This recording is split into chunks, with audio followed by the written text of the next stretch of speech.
അതൊരു പൊതുമേഖലാ സംവിധാനമാണ്. അതിൻ്റെ ധൈര്യത്തിൽ തന്നെയാണ് നമ്മൾ അവരെ ഏൽപ്പിക്കാൻ തീരുമാനമെടുത്തിട്ടുള്ളത്. അസാപ്പാണ് അത് ഗവൺമെൻറ്റിന് വേണ്ടി ചെയ്യുന്നത്. അസാപ്പ് ഗവൺമെൻറ്റിൻ്റെ ആഭിമുഖ്യത്തിൽ പ്രവർത്തിക്കുന്ന സംവിധാനമാണ്. അതുപോലെ തന്നെയാണ് MKCL ആയാലും. അതൊരു സ്വകാര്യ കമ്പനിയല്ല. അങ്ങനെ ഒരു ചർച്ചയൊന്നും ഉണ്ടായിട്ടില്ല. അവരൊരു അപേക്ഷ തന്നിട്ടുണ്ട്. അതിൻ്റെ പ്രോസസ്സിലൂടെ കടന്നു പോവുകയാണ്. നിങ്ങൾ ഉദ്ദേശിക്കുന്ന അപൂർവ രോഗം ബാധിച്ച ഒരുപാട് കുട്ടികളുണ്ട് നമ്മുടെ കേരളത്തിൽ. ആരുടെ കാര്യമാണ് നിങ്ങൾ ചോദിച്ചിട്ടുള്ളത്? കോട്ടയത്തുള്ള സ്മിത എന്ന് പറയുന്ന അവർ ഒരു അപേക്ഷ തന്നിട്ടുണ്ട്. അത് പ്രോസസ്സിലാണ്. അവർക്ക് LSGDയിൽ തന്നെ ജോലി ലഭിക്കണമെന്നാണ് അവർ ആവശ്യപ്പെടുന്നത്. അവർക്ക് കൊടുക്കണം എന്നുള്ള തീരുമാനം അന്തിമമായിട്ടൊരു കേന്ദ്രത്തിൽ എടുത്തിട്ടില്ല. അവർ അപേക്ഷ തന്നു, അത് പ്രോസസ്സിലാണ്. എനിക്ക് ലഭിച്ച അപേക്ഷ LSGDക്ക് നൽകിയിട്ടുണ്ട്. തദ്ദേശ സ്വയംഭരണ സ്ഥാപനങ്ങളുമായി ബന്ധപ്പെട്ട് സ്ഥിര ജോലി വേണമെന്നാണ് അവർ ആവശ്യപ്പെട്ടിട്ടുള്ളത്. അത് എടുക്കണമെങ്കിൽ നിയമപരമായിട്ടുള്ള തീരുമാനങ്ങൾ വേണമല്ലോ. അല്ലാതെ ആരെങ്കിലും അങ്ങനെ നിയമിക്കാനുള്ള അധികാരം വ്യക്തികൾക്കില്ലല്ലോ. മന്ത്രി എന്നുള്ള നിലയ്ക്ക് എനിക്കോ അല്ലെങ്കിൽ ഏതെങ്കിലും ഒരു മന്ത്രിക്കോ ഇല്ലല്ലോ. അതിൻ്റെ ചട്ടപ്പടി കാര്യങ്ങളിലൂടെ കടന്നു വന്നല്ലേ പറ്റുള്ളൂ. ഇല്ല ഇല്ല.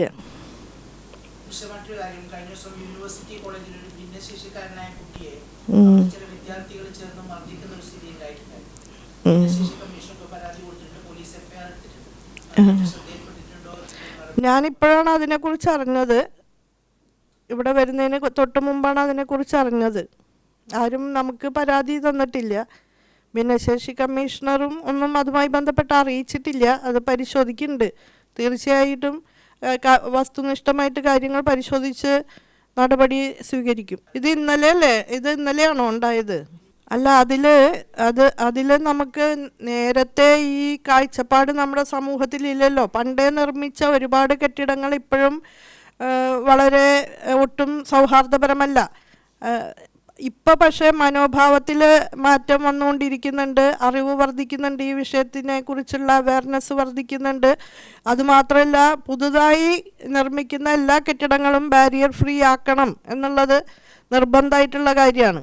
പഴയ കെട്ടിടങ്ങളെ ബാരിയർ ഫ്രീ ആക്കി തീർക്കുന്നതിനുള്ള പദ്ധതികളിലൂടെ നാം മുന്നോട്ട് പോകുകയാണ്. ബാരിയർ ഫ്രീ കേരള എന്ന് പറയുന്ന ഒരു പദ്ധതി സാമൂഹ്യനീതി വകുപ്പ് നടപ്പാക്കുന്നുണ്ട്. കുറേയേറെ കെട്ടിടങ്ങൾ ബാരിയർ ഫ്രീ ആക്കണമെന്നുണ്ടെങ്കിൽ അതാത് കെട്ടിടങ്ങൾ ആ സ്ഥാപനങ്ങൾക്ക് നേതൃത്വം കൊടുക്കുന്ന ആളുകളാണ് നടപടി സ്വീകരിക്കേണ്ടത്. പൊതു ഇടങ്ങളും സ്കൂളുകളും കലാലയങ്ങളും എല്ലാം ബാരിയർ ഫ്രീ ആക്കണം എന്നുള്ള സന്ദേശം അത് നല്ല രീതിയിൽ സമൂഹത്തിൽ പ്രചരിപ്പിച്ചുകൊണ്ടിരിക്കുന്നുണ്ട്. ഈ സന്ദർഭത്തിൽ അതൊരു സുപ്രഭാതത്തിലാകുന്ന കാര്യമല്ലല്ലോ. അതിന് നടപടികൾ എടുത്തു വരികയാണ്. കോളേജുകളിലും ഓൾറെഡി അത് ടേക്കപ്പ് ചെയ്തിട്ടുണ്ട്. കോളേജുകളിൽ പ്രവർത്തിക്കുന്ന NSS യൂണിറ്റുകളും മാതൃകാപരമായ പ്രവർത്തനമാണ് ഈ മേഖലയിൽ കാഴ്ചവെച്ചിട്ടുള്ളത്. കഴിഞ്ഞ വർഷം 3000 സ്നേഹാരാമങ്ങളാണ് NSS സംവിധാനം ഇവിടെ സാക്ഷാത്കരിച്ചത്. എന്ന് പറഞ്ഞാൽ 3000 വേസ്റ്റ് കുമിഞ്ഞു കൂടിയ കേന്ദ്രങ്ങൾ വേസ്റ്റ് എടുത്തു മാറ്റി വൃത്തിയാക്കിയെന്ന് മാത്രമല്ല, ഇൻസ്റ്റലേഷൻസും ഗാർഡനൊക്കെ വെച്ച് പിടിപ്പിച്ച് സ്നേഹാരാമങ്ങളാക്കി തീർത്തു. അതിൻ്റെ തുടർച്ച ഇപ്പോൾ മുന്നോട്ട് കൊണ്ടുപോവാണ്. എല്ലാ ക്യാമ്പസുകളിലും പ്ലാസ്റ്റിക് വിമുക്താക്കാനും ഗ്രീൻ ക്യാമ്പസ് ആക്കാനുമുള്ള നിർദ്ദേശം നൽകിയിട്ടുണ്ട്. അതിന് നടപടികൾ സ്വീകരിച്ചു വരികയാണ്. ഒട്ടേറെ ക്യാമ്പസുകൾ മാതൃകാപരമായിട്ട് തന്നെ ഈ കാര്യത്തിൽ ഇടപെട്ടിട്ടുണ്ട്. എഞ്ചിനീയറിങ്ങിന് കൂടുതൽ കുട്ടികൾ ഈ വർഷം വന്നിട്ടുണ്ട്. അതുമാത്രമല്ല, നമ്മുടെ എൻജിനീയറിങ്ങിൻ്റെ മേഖലയിൽ ഇപ്പോൾ കരിക്കുലം പുതുക്കിയപ്പോഴൊക്കെ വളരെയേറെ മാറ്റങ്ങൾ വന്നിട്ടുണ്ട്. നല്ല ഉണർവുണ്ടായിട്ടുണ്ട് എൻജിനീയറിംഗ് പഠന മേഖലയിൽ. ഇൻഡസ്ട്രി അക്കാദമി ഇൻ്റർഫേസ് വർദ്ധിപ്പിച്ചിട്ടുണ്ട്. അപ്പോൾ വളരെ സജീവമായ നിലയിലാണ് ഇപ്പോൾ പഠനം മുന്നോട്ട് കൊണ്ടുപോകുന്നത് എന്നുള്ളത് കൂടി അതിനൊരു കാരണമായിട്ടുണ്ട്. എൻജിനീയറിംഗ് മേഖലയിലെ കുട്ടികൾക്ക് താല്പര്യം വർദ്ധിച്ചിട്ടുണ്ട് എന്നുള്ളത്. കൂടുതൽ ആപ്ലിക്കേഷൻ ലെവലിലുള്ള വിഷയങ്ങൾ സാധ്യമാക്കണം എന്ന് തന്നെയാണ് നമ്മൾ കരുതുന്നത്. ജോലി സാധ്യതയുള്ളതും അപ്ലൈഡ് ആയിട്ടുള്ള സമീപനം മുന്നോട്ട് കൊണ്ടുപോകുന്ന നിലയിലുള്ളതുമായ കോഴ്സുകൾ കൂടുതലായിട്ട് ആരംഭിക്കാൻ തന്നെയാണ്. പ്രൊജക്റ്റ് മോഡ് കോഴ്സുകൾ ആരംഭിച്ചല്ലോ ഇപ്പോൾ എല്ലാ യൂണിവേഴ്സിറ്റികളിലും.